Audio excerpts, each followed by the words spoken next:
Buenos días, estimados compatriotas. Aquí el ciudadano de infantería, fiel a su rutina, poniendo blanco sobre negro. Hoy es domingo, día 18 de febrero del año 2024. En primer lugar, voy a desear un feliz domingo a todo el pueblo de Guinea Ecuatorial y en particular a todos el sufrido pueblo en particular también. Dicho esto, estimados compatriotas, el Surilla, Obiang, dijo a la comunidad internacional y sobre todo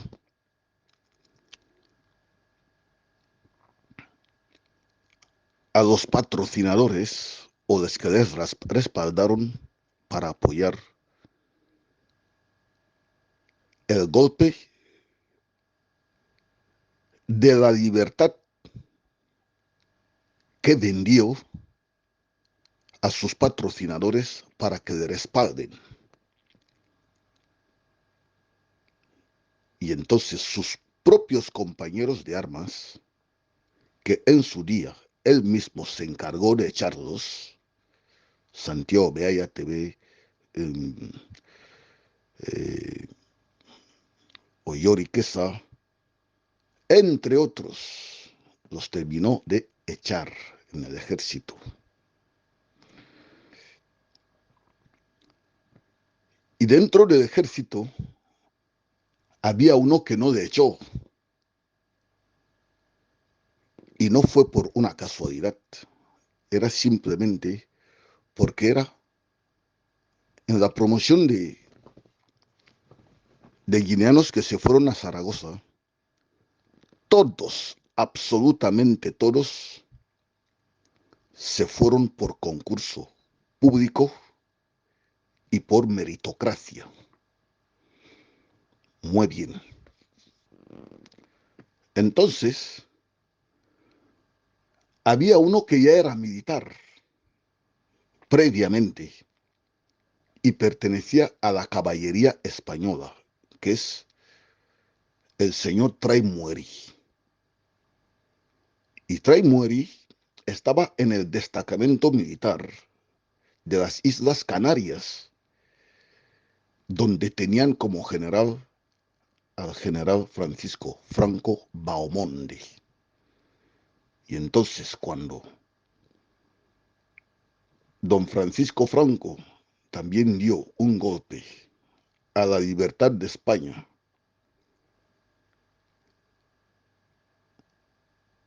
en el 1936, entre los que estaban enrolando en las filas estaba un guineano llamado Trai Mueri. Muy bien. Y el otro que estaba en el ejército ahí, que también está en la famosa foto, que él sí era militar previamente, pero se fue también para completar su ciclo. Y era de los más mayores. Es el caso de don Fortunato Oquembendo. Y luego hubo dos, don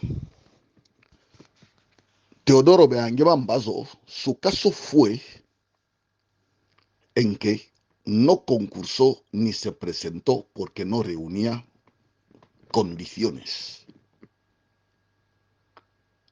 Pero ¿qué es lo que pasó? La persona que salió número uno de ese concurso oposición, un señor de Evinayón que se llamaba un tal Lucas. Nosotros le llamábamos tío Lucas. Y si no me fallan las cuentas, cuando salimos de Guinea en 1987, era la pareja formal de la hermana mayor de un compañero, de un condiscípulo mío de clases, que jugaba fútbol en Languema, más conocido por Fascista.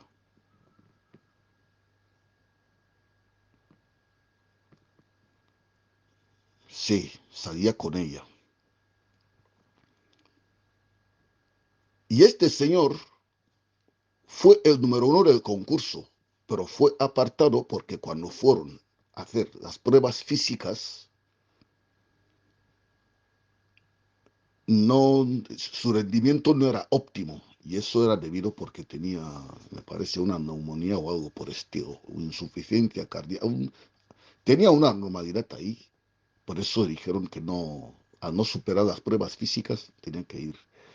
Pero lo bueno es que las personas que negociaron estas becas dijeron, como en todo caso, y ya las becas, esas becas de formación son para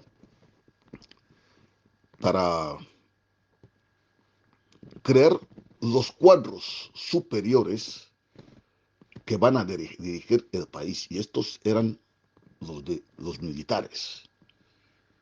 Entonces dijeron, si no puede ir como militar, que vaya como civil. Y por eso se fueron como civiles, entre otros, la señora Rosa, que luego más tarde fue esposa de don Maximiliano, eh, el señor, el señor Nzambi, Fortunato Nzambi, también fue en estas becas como civil, que luego más tarde se casó con una también eh, becaria de esta expedición, una tía mía de tribu, que es la madre de Chiquitina Nzambi, o sea que fue la esposa de Nzambi. Y luego había otro caso particular, que era el caso del teniente Morumba. El teniente Morumba, él tampoco no concursó, fue de una manera especial, porque era huérfano de padre y madre, y entonces estaba al cuidado de unas monjas. Y esas monjas son las que fueron a pedir a los que presentaron esas becas si les podían dejar una plaza porque tenían un huérfano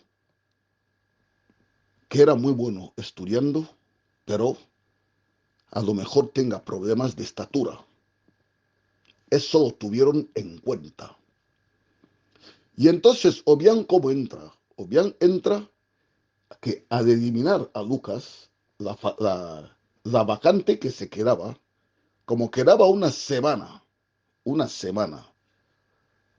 para que partieran todos para ir eh, a Zaragoza, y es cuando don Fructuoso Moñán Chama entró en liza, porque don Fructuoso Moñán Chama es el que estaba en la antesala del gobernador militar en la región continental, Bata, y es el que él pidió a su jefe que si podían dar una oportunidad a su hermano, a su hermanito, don Teodoro, don Teodoro Obiangueman Bazo, que a la sazón también era su tutor, porque le tenía en su casa. Y entonces, don Fructuoso Moñán Chama, haciendo gala de su caballería, y su jefe también tuvo en cuenta que era un buen trabajador, fiel, y era la primera vez que le pedía un favor familiar, y le dijo, no te preocupes, le vamos a meter, ya pondremos como excusa que ya no había tiempo para volver a preparar otro concurso. Así es como se fue Obiang. Así se fue Obiang a Madrid. Entonces, este preámbulo lo doy porque luego vendrá la continuación para que entiendan la locución que hay. Pero todo el mundo ya sabe cómo Obiang lo paga con todos los demás, porque cuando fueron a graduarse, él mismo se encargó de cascarles. Empezó por don Maximiano Mico.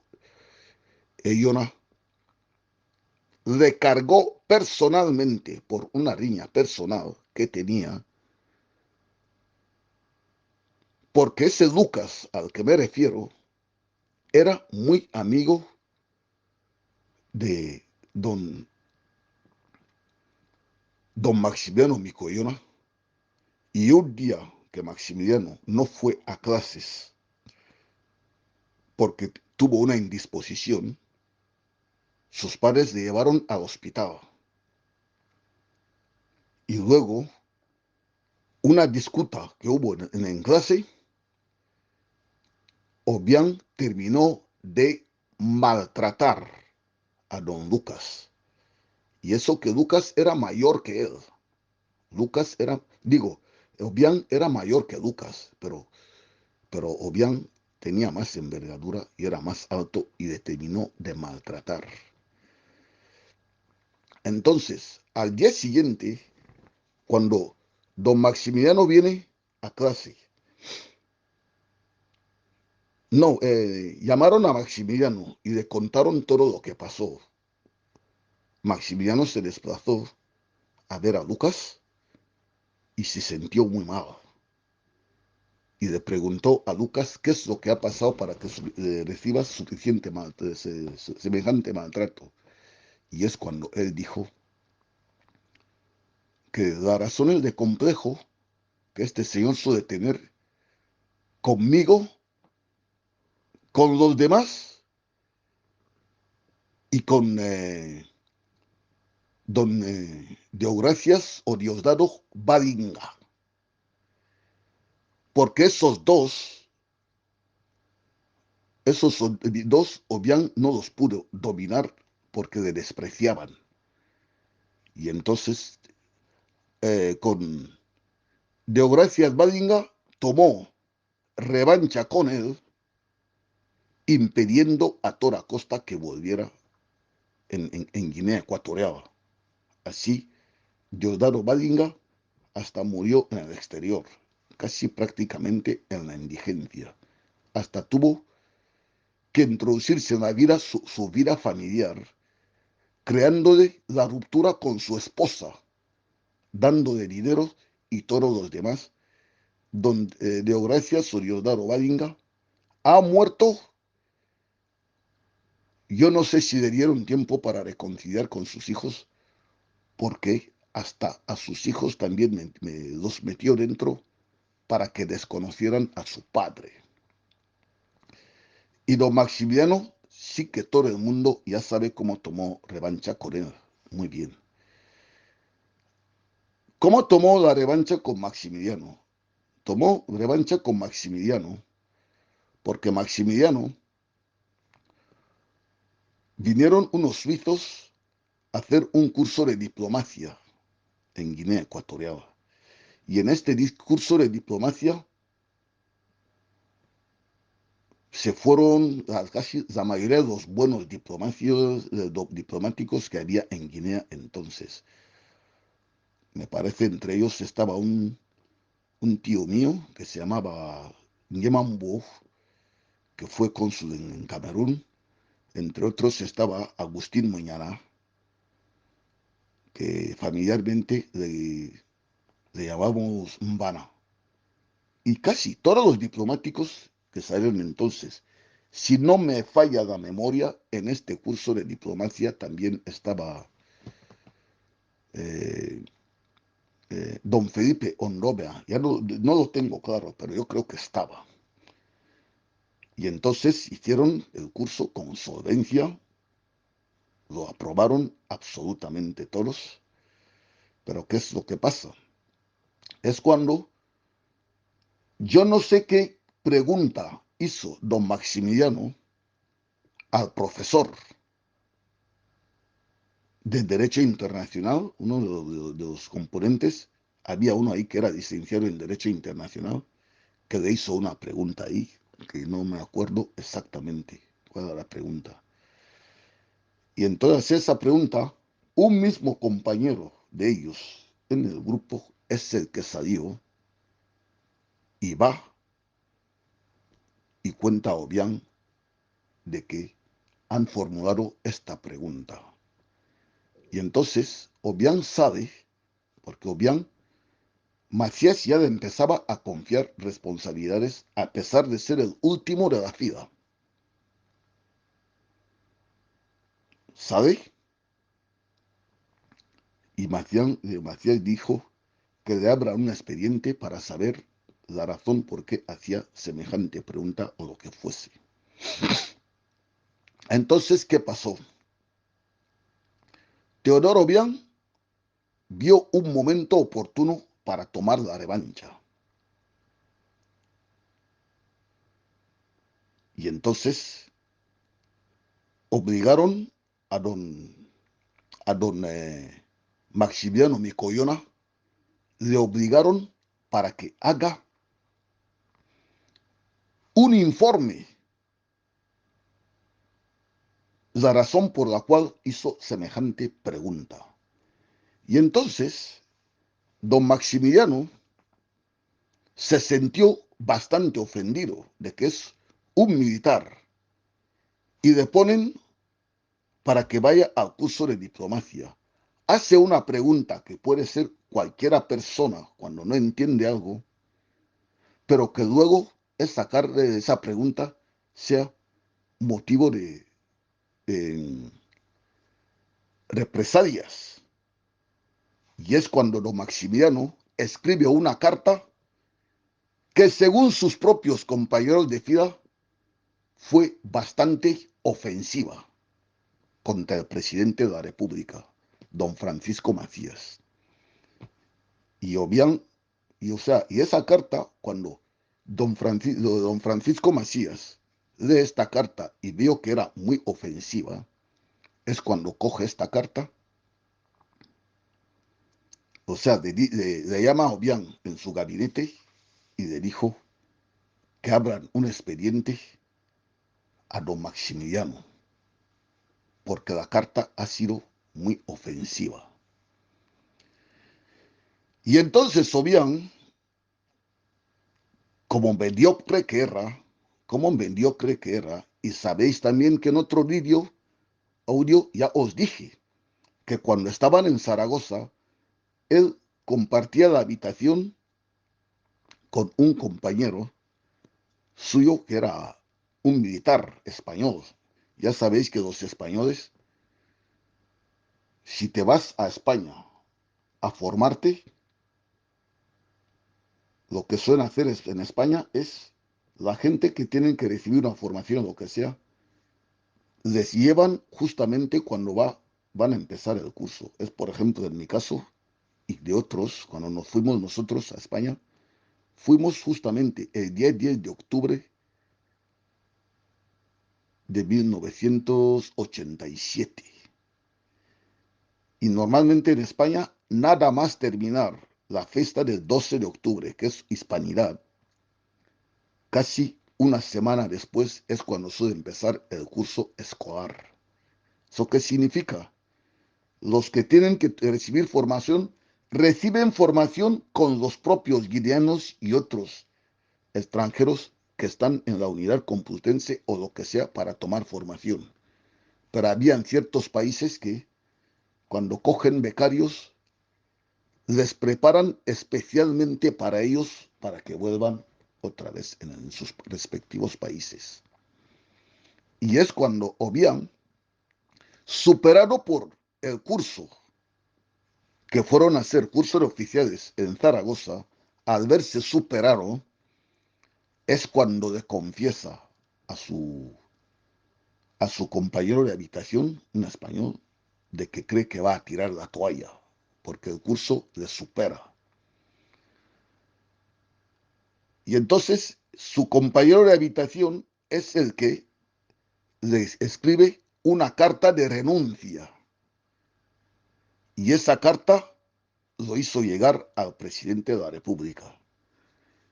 Y Macías, una vez leído la carta, Macías manda otra vez y de ese llegar un comunicado que aguante, que falta poco, se va a coger la independencia, o sea, Guinea Ecuatorial va a entrar o sea, ya ha entrado en la autonomía y que después de la autonomía va a entrar la independencia.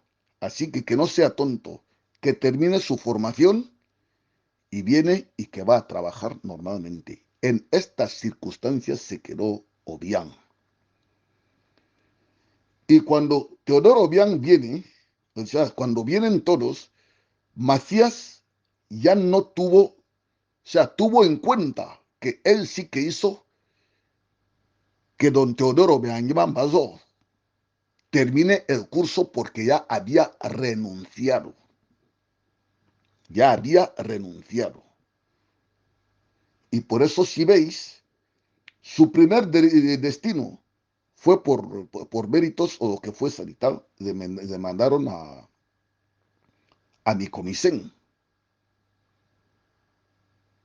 Y en Micomicén me parece que ahí es donde coincidió con Cristino Seriche, que luego más tarde fue destinado a Eneverín. Y luego el que vino a sustituir a Cristino Seriche en Micomicén fue don Celestino Manzogo, otro gran intelectual que fueron con ellos, porque aparte de que aprobó el concurso con solvencia, Celestino Manzogo también venía con un plus de que fue el número uno de su profesión, de su promoción de maestros, que estaban, entre otros, la esposa del difunto Diosdado Loba de Zampaca, el padre de don Sebastián Loba, mi condiscípulo, que es, me parece, teniente alcalde o no sé lo que es, ahí en Zampaca ahora mismo. Es un paréntesis. Sigo con mi alocución. O bien, ¿qué es lo que hace? Coge al otro también, que era el penúltimo de la fila, porque cuando vinieron de Zaragoza, la persona que vino de Zaragoza con graduación de cabo, con graduación de cabo, era eh, el señor Moromba. Ya no me acuerdo su nombre de bautizo, pero tiene que ser José, no me acuerdo, pero yo sé que era Moromba de Vinayón. Entonces, cuando vinieron, Moromba, Moromba Moromba y Teodoro Obiang eran muy amigos, porque son los dos que fueron en la promoción, que no participaron en concurso público, fueron por dos circunstancias que ya lo he citado. Y eso es lo que directamente los unía. Y entonces, en Zaragoza, se tuvo en cuenta el caso de Moromba, porque es el único que configuró ahí de que los oficiales no tengan en cuenta la razón de su estatura. Es un huérfano que ha venido por recomendación porque le tenían que dar una oportunidad. Precisamente Moromba. Yo no sé qué formación castrense tuvo, pero es el que vino, o sea, vino con la graduación de cabo. Y entonces, una vez que llegan en Guinea Ecuatorial, Obiang empieza con su criba, empezó a cascar a los otros, porque el caso de Celestino Manzogo, que también Celestino Manzogo, para que veáis la hipocresía de Obiang, Celestino Manzogo fue también eh, padrino, o sea, fue su compadre, porque dijo, el hijo de Maximiliano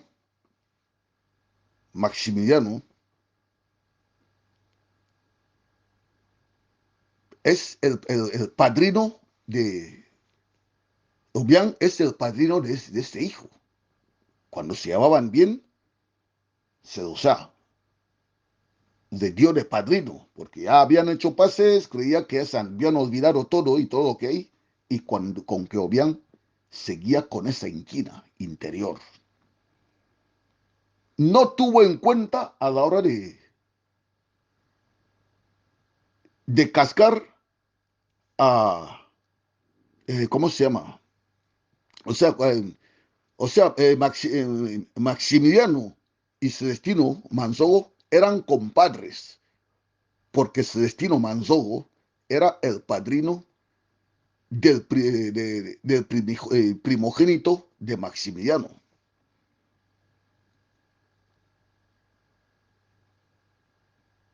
Y entonces cuando llegan en mi comisión de destino, Celestino también ahí fue defenestrado por un informe de don, eh, de don Teodoro Obiang Nguema Mbazo.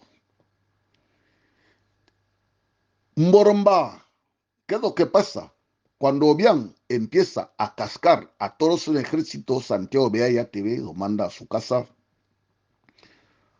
manda a Oyoriquesa en su casa y así fue cascando absolutamente a todos y a Celestino Kembe, digo, y Fortunato Kembe, el padre de Celestino Kembe, y uno que se quedó dentro del ejército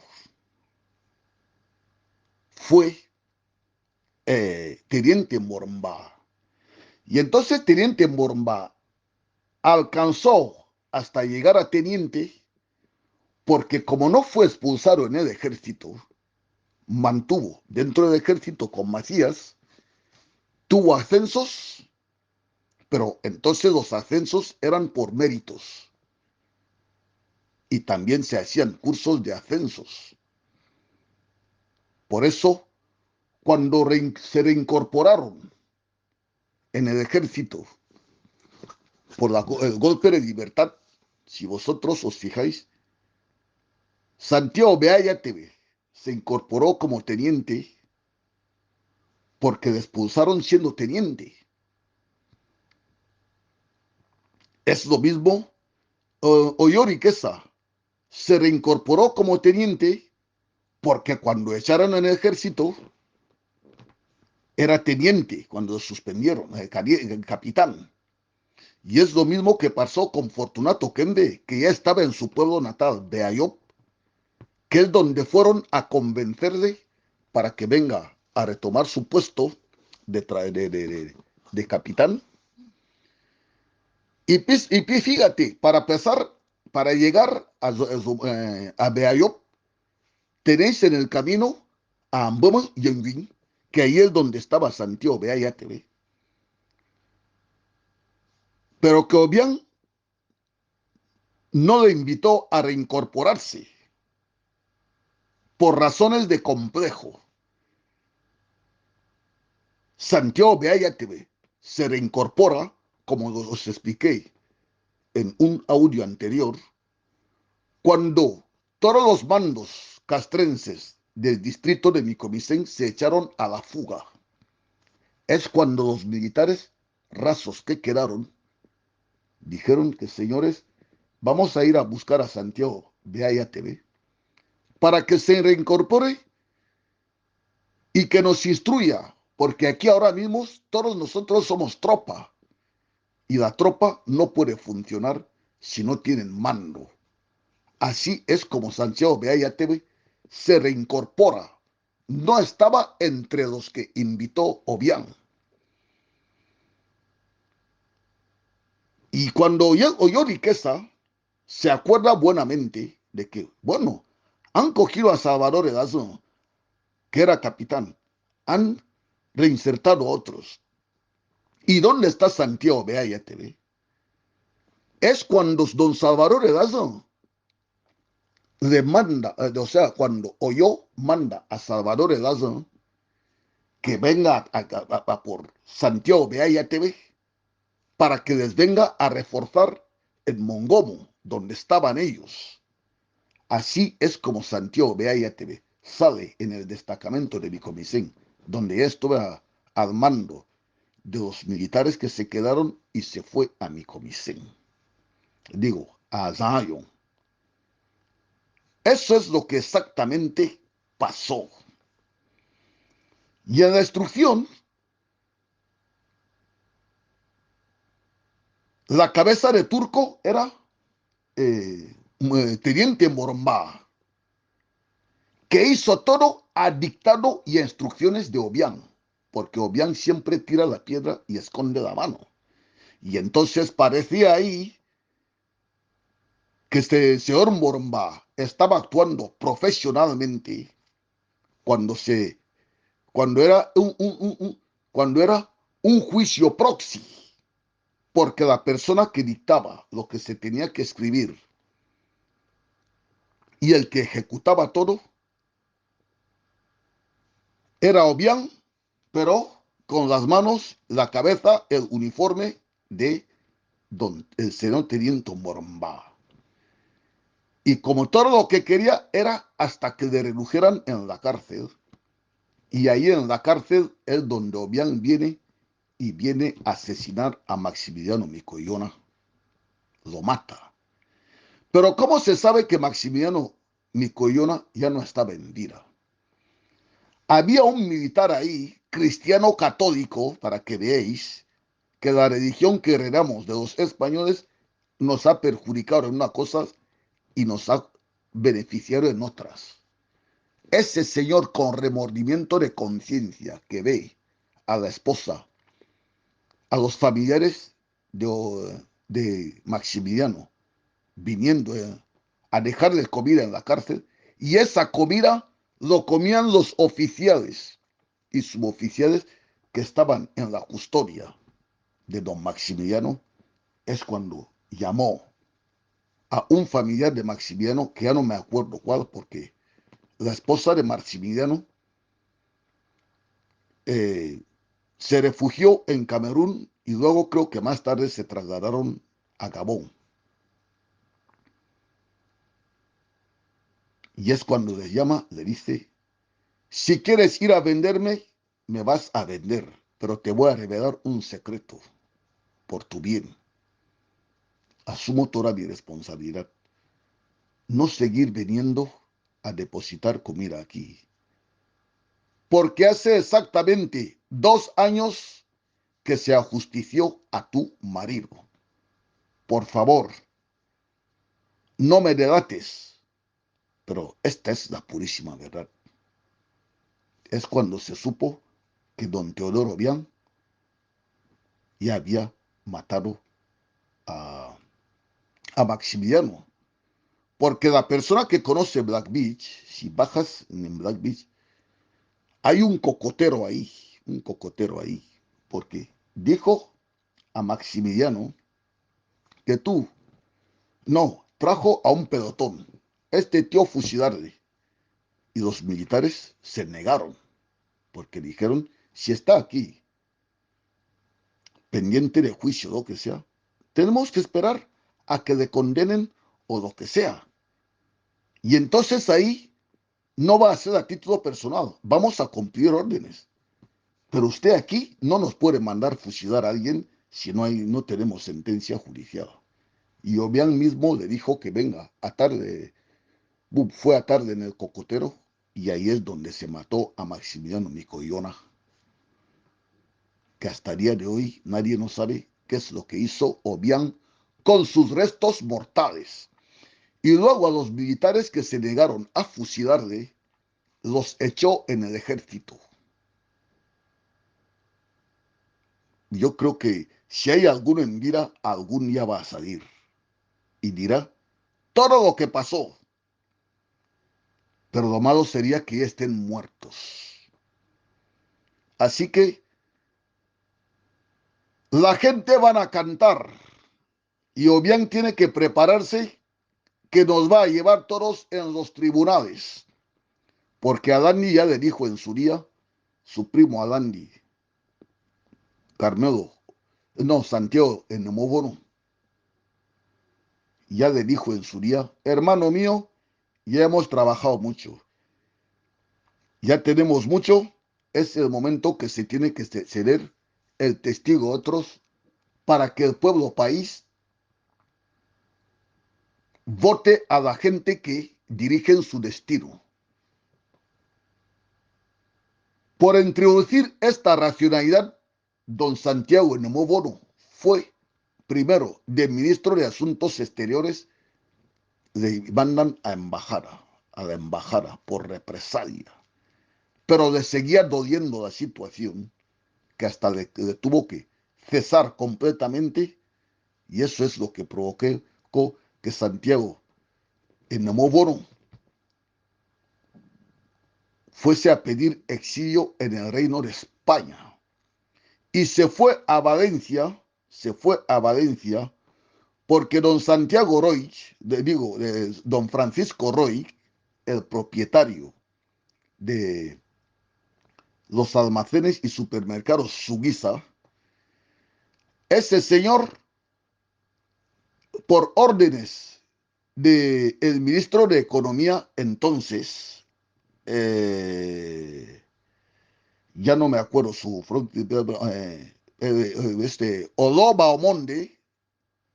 Odoba Omonde, dijo que se retirara el pasaporte a Francisco Roy porque debía muchísimo dinero de préstamos en los bancos de Guinea. Y entonces tienen que retener su pasaporte para que no se huya. Y Santiago Nemóbono, ¿sabéis lo que hizo? Fue a coger a Francisco Rey, le monta en el avión Iberia y él mismo estuvo esperando ahí con otros militares hasta que se despejó el avión y se fue a España. Y don Francisco Roy, cuando llega en España, llega ahí sin pasaporte. Cuando pidieron explicaciones, es cuando dijo que estaban a punto de matarle y tal, y gracias a un militar que no estaba de acuerdo, es el que hizo que saliera del país. Es el actual, es el actual dueño de Mercadona, uno de los hombres más ricos de España en estos momentos. ¿Y sabéis qué es lo que dieron a don Santiago Nemóbono por hacer una alta traición a la patria como esta? No sé si os acordáis vosotros, había un Range Rover, que era propiedad de la empresa suiza, es el que dieron a, a Santiago Nemóbono como recompensa por haber sacado a Francisco Roy del país. Y de hecho, cuando se exilió también, se fue a Valencia porque él sabía que don Francisco Roy le debía este favor. Y Francisco Roy también, conociendo su incapacidad y para que no relacionen todo lo que estaba pasando, don Francisco Roy, haciendo uso de su influencia, habló con los propietarios de una gasolinera que cuando le quisieron hacer pruebas para saber qué función puede desempeñar, no dio la talla y es cuando le dejaron en la gasolinera ahí, pues nada, para vender combustible y bombonas de gas. La gente que están en Valencia se acordarán que a Dandy le llamaban ahí el butanero. O sea que Esto por otro lado. Y luego, lo otro que pasó es lo que suelo decir, señores, no tenéis que mirar dónde habéis caído, hay que mirar por dónde habéis tropezado. Pues nada, don Gabriel Mbobe arriba y, y Carmelín, Carmelo Modú Ebuka, eran amantes, porque el Gabriel, todo el mundo lo sabe, absolutamente todos, que es un tío que vamos, se cepilla todo lo que pasa por su lado. O sea que es indiferente que delante tenga a un hombre o que tenga a una mujer. Y entonces eran amantes. Y todo el mundo que los conoció a Carmedín era un chico apuesto. Primero era inteligente, tenía solvencia académica, era guapo, era de buen ver. Y nada, pero cada uno tiene un defecto. Pues el defecto que era de ella era que era llamado, bueno, lo llamaríamos coloquialmente bisexual, es decir, que va con hombres y con mujeres. Entonces hay veces que va de mujer, otras veces de hombre, y viceversa, que es lo mismo que pasa a Gabriel. Gabriel sí que es dador, él no recibe, él da.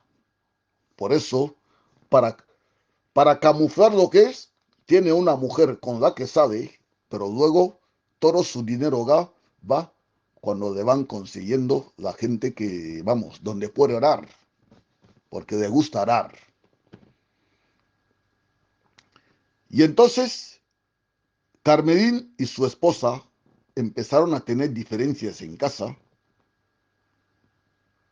porque creía que él y Gabriel se llevaban bien porque los dos eran miembros del gobierno y por otra parte también que es su cuñado por su parte también.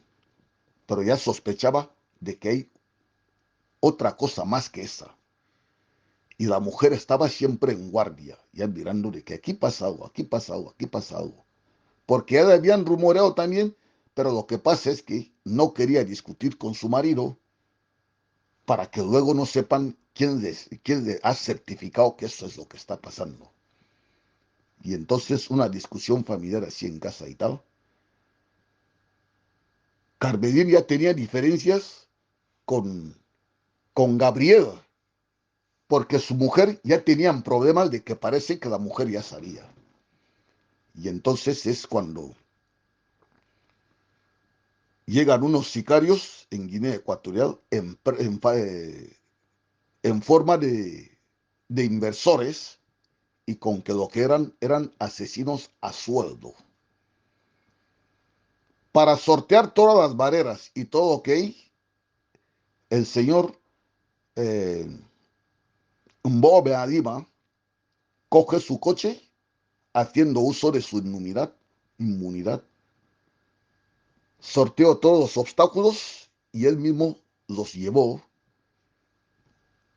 en el camarote donde estaba eh, el hijo de Carmedín. Cuando llega ahí, ¡plaf! Los sicarios hacen su trabajo porque le asesinaron con 3 tiros certeros y cogen el cadáver,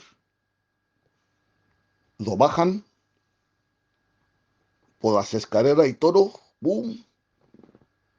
Y hacen un simulacro de suicidio.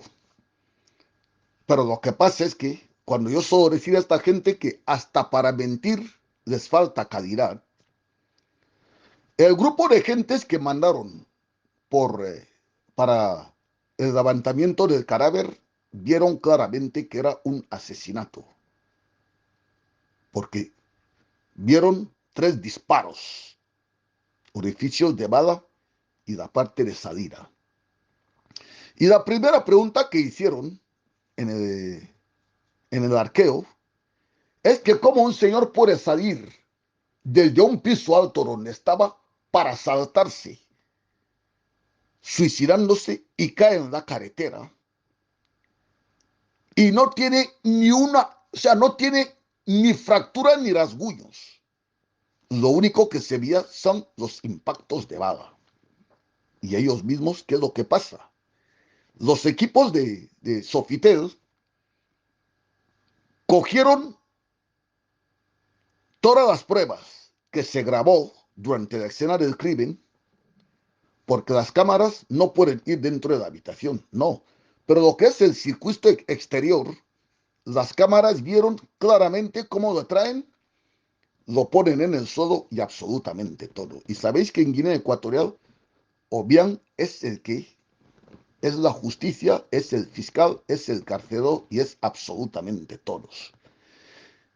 Y entonces las gentes que llevaron el arqueo dijeron aquí, esto es un crimen del Estado y tenemos que actuar aquí con prudencia. Porque si tuviéramos respaldo de nuestras autoridades y aquí hubiera justicia, reveláramos todo, pero tampoco no nos vamos a mojarnos.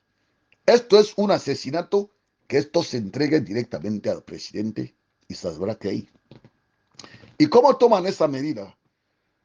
Porque la gente que trajeron, que vinieron a dejar el cadáver de Carolín fuera, la cámara grabó absolutamente todo y se supo también que esos señores los trajo Gabriel Mbobe Aliba.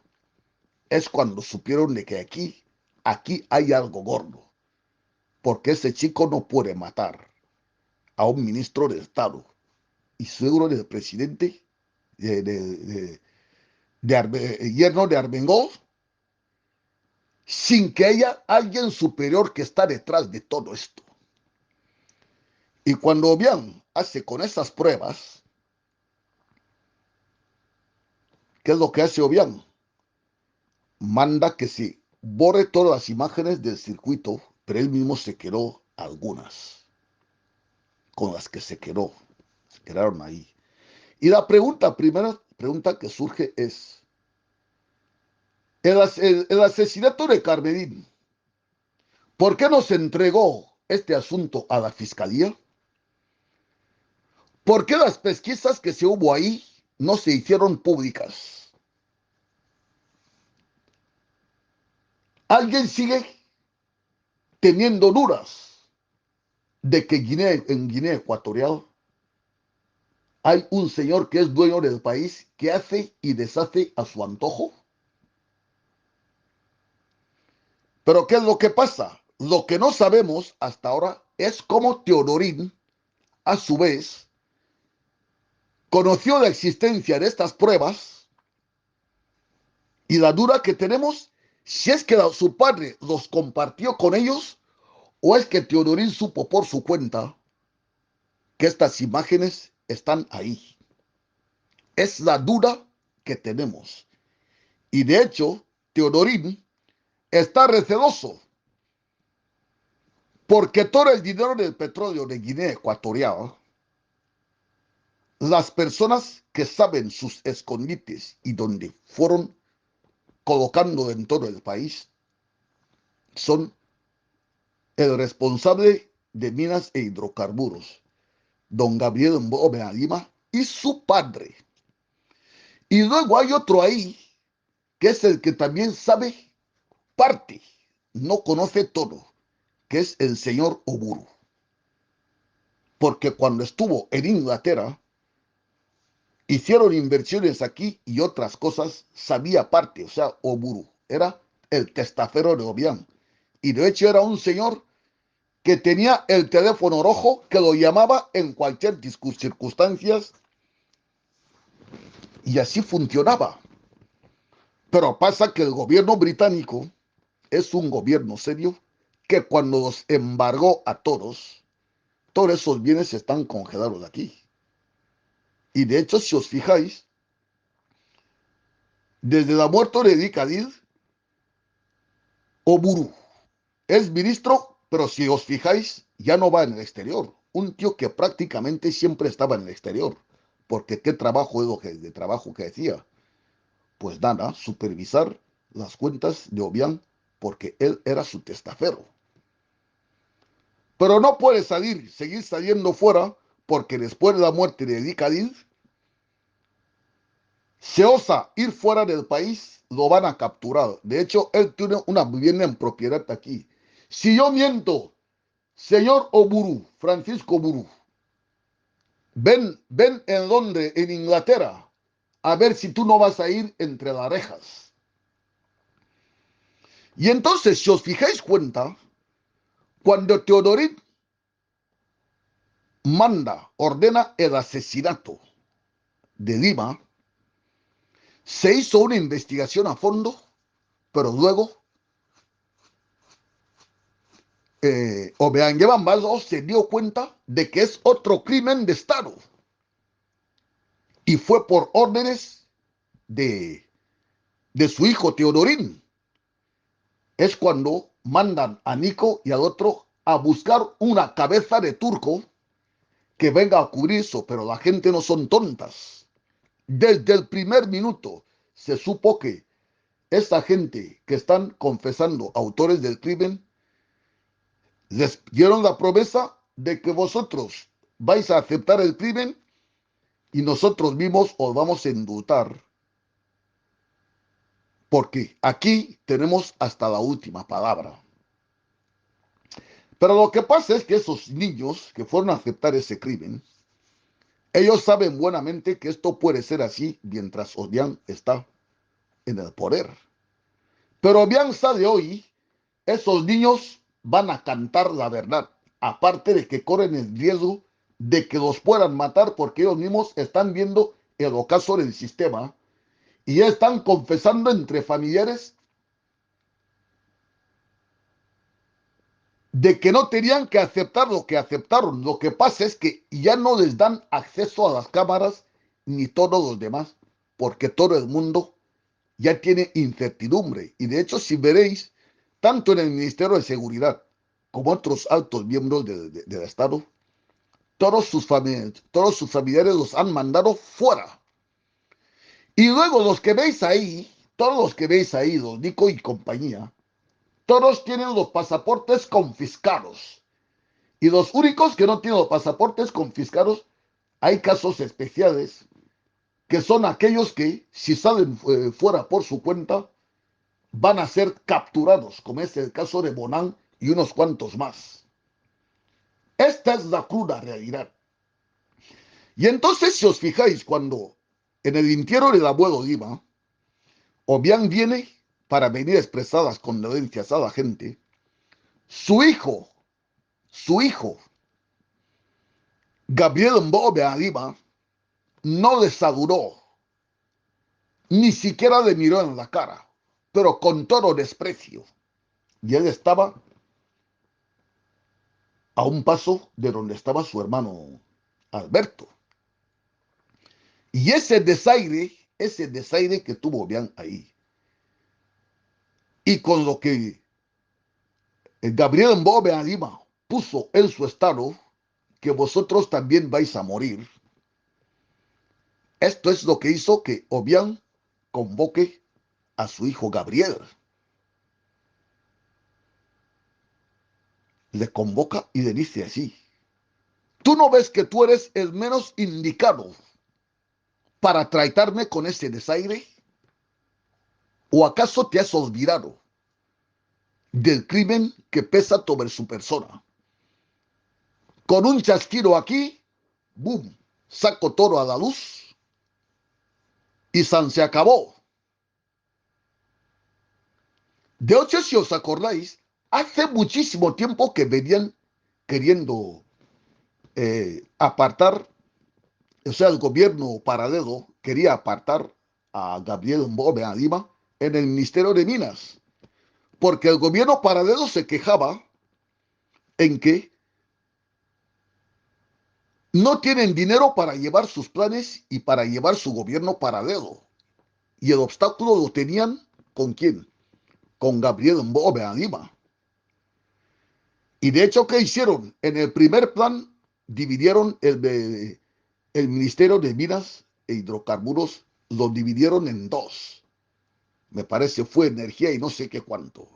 Bueno, pusieron eh, a Eduno, el hermanito de Antonito, le dieron una parte, la otra parte se la quedó Benadiva. Y cuando ya detuvieron esa prueba de que es el que mandó el asesinato y que estuvo presente también de Carmedín, es cuando justamente le despojan de la cartera. Y si miráis, desde que Mbobe Adima fue apartado del Ministerio de Minas, no concede ni entrevistas, ni habla, ni hace ningún sitio. Va en la oficina cuando le da la gana, a veces no se presenta ni absolutamente nada. Y el puesto que ocupaba Gabriel, ¿a quién pusieron? El gobierno paralelo pusieron ahí Antonio Burundo, porque Antonio Burundo ahora mismo no puede desvelar todas las cuentas que tiene don Teodoro porque está en vida. Y Antonio Burundo, ¿quién es? Es el yerno de Teobillo. ¿Y Teobillo quién es? El hermano de Constancia y uno de los integrantes del gobierno paralelo. Pero pasa que ese gobierno paralelo nace un poco cojo ahora mismo porque la persona que tenían como falsificador de las firmas para nombramientos y para libramientos de dinero era uno de los hijos de Ondomañe. Y ese hijo de Ondomañe es al mismo tiempo también el sobrino de Constancia Mangue de Obiang. Señores, yo solo decir que el asunto de Guinea Ecuatorial es bastante complicado, bastante complejo, que hará falta mucha pedagogía para entenderlo. Aquí el ciudadano de infantería, porque el que tiene oídos ya me habrá oído perfectamente.